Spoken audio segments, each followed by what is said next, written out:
Hello and welcome to the third lesson on poems in the Power and Conflict anthology. Today we'll be covering Extract from the Prelude by William Wordsworth. Let's start off by listening to a reading of the poem. And just to warn you, it is a long one, but don't worry, if we break it down it will hopefully seem a lot less daunting. Extract from the Prelude by William Wordsworth. One summer evening, led by her, I found a little boat tied to a willow tree, within a rocky cove, its usual home. Straight I unloosed her chain, and stepping in, pushed from the shore. It was an act of stealth, untroubled pleasure, nor without the voice of mountain echoes did my boat move on, leaving behind her still, on either side, small circles glittering idly in the moon, until they melted all into one track of sparkling light. But now, like one who rose, proud of his skill, to reach a chosen point with an unswerving line, I fixed my view upon the summit of a craggy ridge, the horizon's utmost boundary. Far above was nothing but the stars and the grey sky. She was an elfin pinnace. Lustily, I dipped my oars into the silent lake, and, as I rose upon the stroke, my boat went heaving through the water like a swan.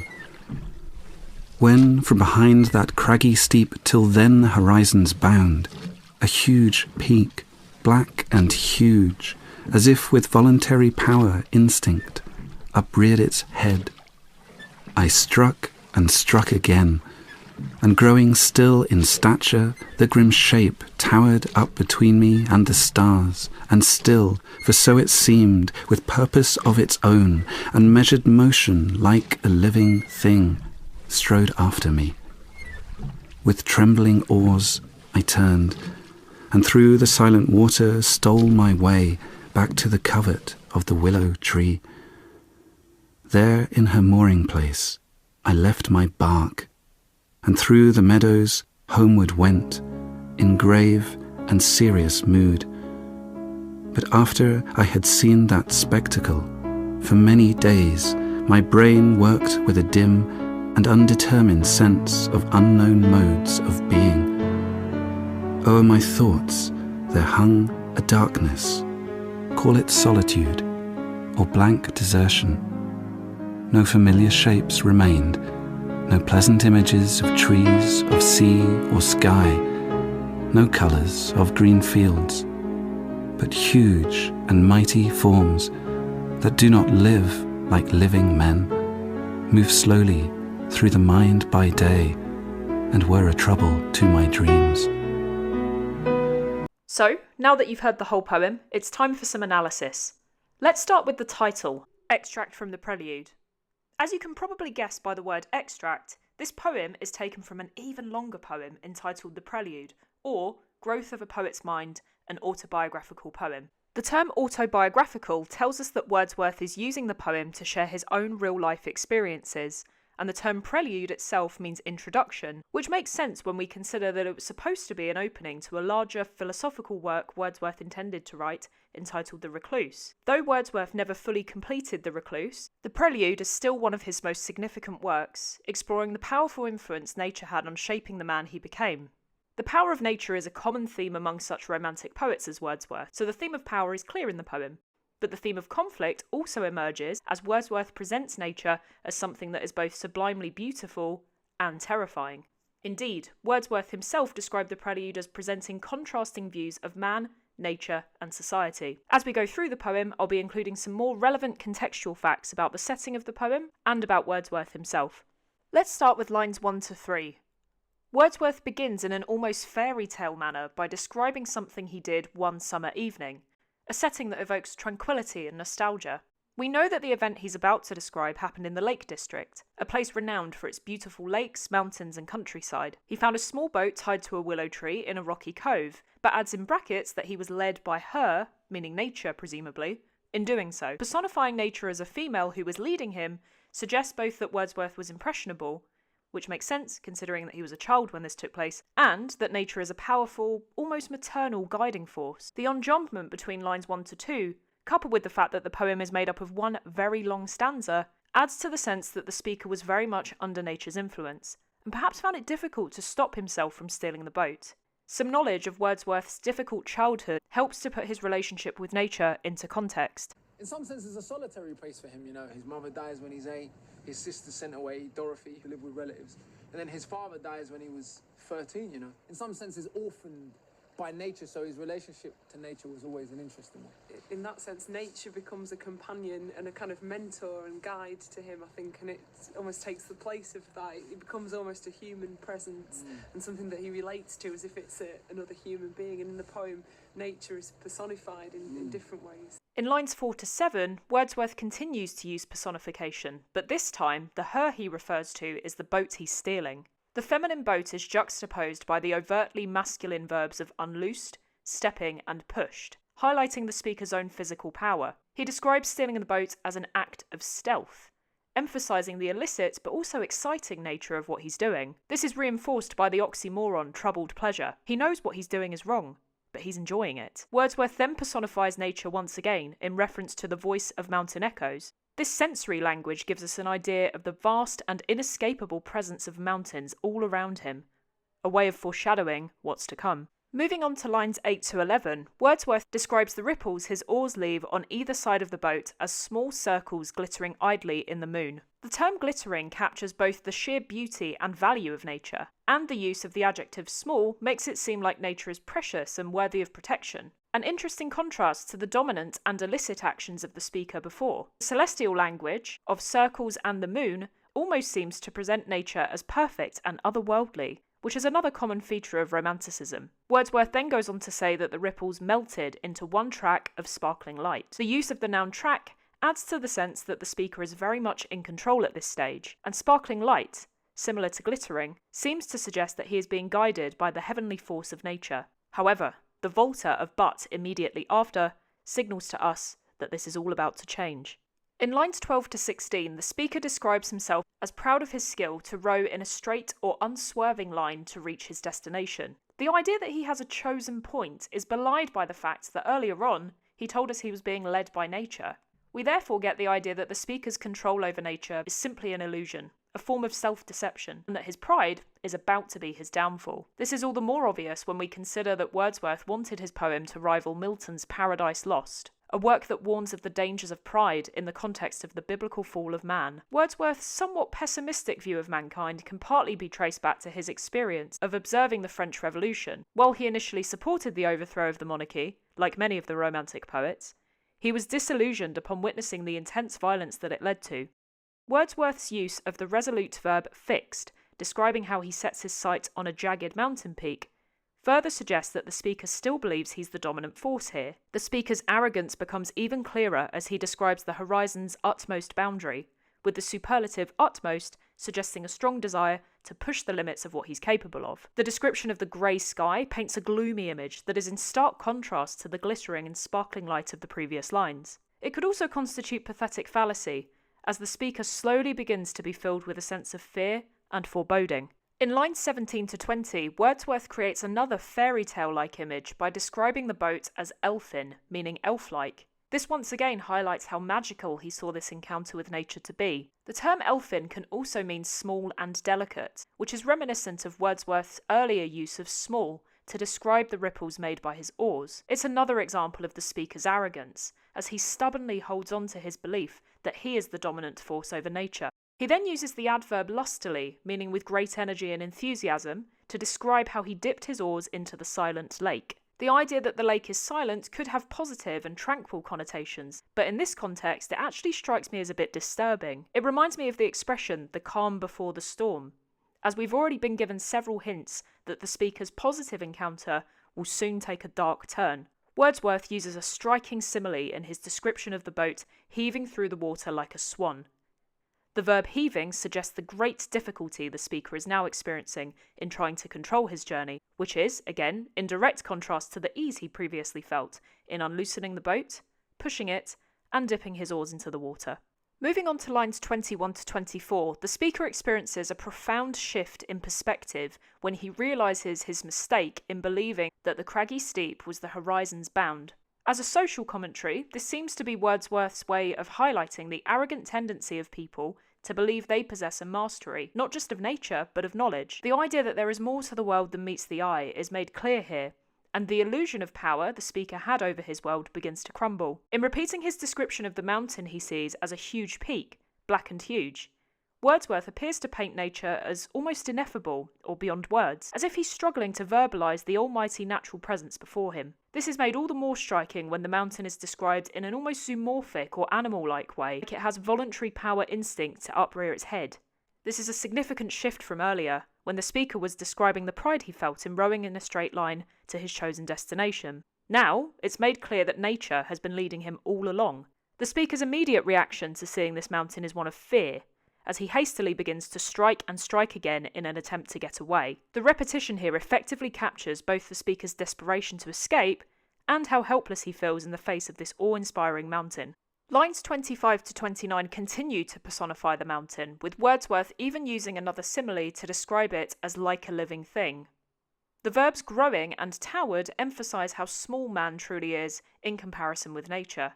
Equally, the repetition of still to describe the mountain's ever-growing size and appearance of self-control seems to suggest that the speaker is experiencing a kind of epiphany. However, it's interesting to note that the speaker qualifies his view of the mountain being alive with the terms as if and so it seemed. This suggests that he's had time to reflect on his experience, and while he may have thought that the mountain was alive when he was a child, he knows better as an adult. Still, the fact that he felt it necessary to write in such detail about this experience shows how enduring an effect it had on him. Lines 29 to 31 intensify the conflict between the speaker and nature, as the mountain is described as striding after him. This adds to the sense of urgency the speaker feels as he races to return to where he feels safe.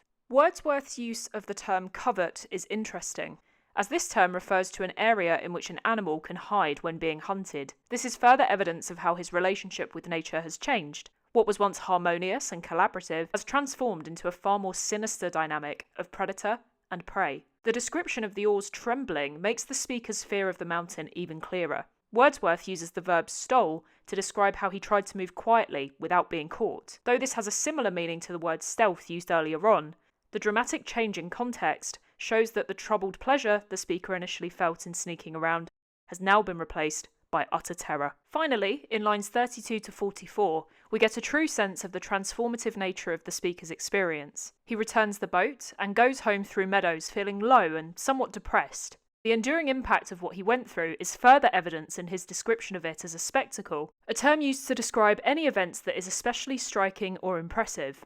The subsequent language, especially the phrase dim and undetermined, is especially vague. This is perhaps a deliberate attempt on Wordsworth's part to show the confusion and psychological conflict he was experiencing. He once again struggles to find the words to describe his feelings, opting instead for a metaphorical darkness hanging over his thoughts. In Call It Solitude or Blank Desertion, he seems to suggest he now feels isolated, but is actually inviting the reader to name the feeling for him. This again deprives him of his agency and leaves him powerless, much like in the beginning of the poem when he describes being led by nature. The repetition of no when describing his inability to recall familiar natural images is striking. Not only does it create a very negative tone, but it also shows how profound the shift in his worldview is. The beautiful and concrete images he once held in his mind, especially of the trees, sea, sky and fields, have now been replaced by the far more abstract, huge and mighty forms, haunting him day and night. This is an effective way of showcasing both the power of nature to inspire poetry, but also to act as a catalyst for the transition from childhood to adulthood, after which the speaker can never see the world in the same way again. For further analysis of the poem, please refer to the flirt table on the accompanying worksheet. And remember, I've been sharing my analysis of the poem. The examiners want you to share your own informed, personal response to it. So while you can certainly use my analysis to give you some ideas, you ultimately need to develop your own take on it that can be backed up by relevant references. The best way to do this is to focus on what you personally find most interesting about the poem, thinking about what the words or phrases remind you of, and tying them into the themes of power and conflict. Now, on to the quiz. I've designed these questions to help you consolidate and review the key points discussed in this video. If you haven't already, grab a pen and a piece of paper. I'll be asking 10 multiple choice questions about extract from the Prelude. I'll read each question once and I'll pause to give you some time to write down your answer. After I've asked all the questions, I'll read out the answers so that you can give yourself a score out of 10. Here we go. Question 1. Wordsworth's poem is autobiographical. What does this mean? Is it A, the poem is him describing his own life? B, the poem is someone else describing his life? Or C, the poem tells the story of someone else's life? Question 2. Wordsworth described the Prelude as presenting contrasting views of what? Was it A, animal, man and society? B, man, nature and society? Or C, man, nature and death? Question 3. Where does the event described in the poem take place? Is it A, Cornwall, B, Devon, or C, the Lake District? Question 4. True or false? In the poem, nature is personified as female. Is it A, true, or B, false? Question 5. How many stanzas is the poem made up of? Is it A, 0, B, 1, C, 2, or D, 3? Question 6. Which epic poem did Wordsworth want the Prelude to rival? Was it A, Homer's Iliad, B, Homer's Odyssey, C, Milton's Paradise Lost, or D, Virgil's Aeneid?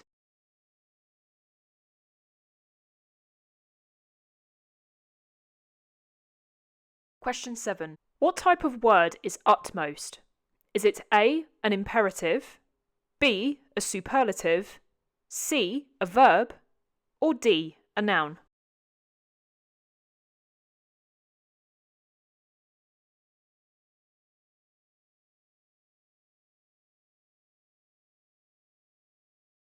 Question 8. What does ineffable mean? Is it A, beyond words, B, powerful, or C, easy to put into words?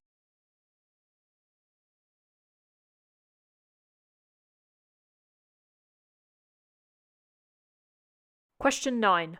Which term is defined as the attribution of animal characteristics to a non-animal? Is it A, alliteration, B, personification, C, repetition, or D, zoomorphism? Question 10. Which of the following is an example of pathetic fallacy? Is it A, grey sky, B, I unloosed her chain, C, proud of his skill, or D, heaving through the water? Now it's time for the answers. For question 1, an autobiographical poem is one in which the poet describes their own life, as biographical refers to a written account of someone's life, and auto means self. So the answer is A. For question 2, Wordsworth described the Prelude as presenting contrasting views of man, nature, and society. So the answer is B. For question 3, the event described in the poem takes place in the Lake District. So the answer is C. For question 4, nature is personified as female in the poem. So the answer is A. True. For question 5, the poem is made up of one long stanza. So the answer is B. For question 6, Wordsworth wanted the Prelude to rival Milton's Paradise Lost. So the answer is C. For question 7, utmost is a superlative as it expresses the highest degree of something. So the answer is B. For question 8, ineffable means beyond words and can be used to describe the difficulty the speaker had in verbalising his encounter with the mountain. So the answer is A. For question 9, the attribution of animal characteristics to a non-animal is known as zoomorphism. An easy way to remember this is that it has the word zoo in it, which is of course where you'd find animals. So the answer is D. And finally, for question 10, grey sky is an example of pathetic fallacy as the natural world begins to reflect the speaker's mood. So the answer is A. Remember to count your score to see how you did on the quiz, and don't forget to use the accompanying worksheets to revise and further your knowledge of extract from the Prelude. See you in the next video.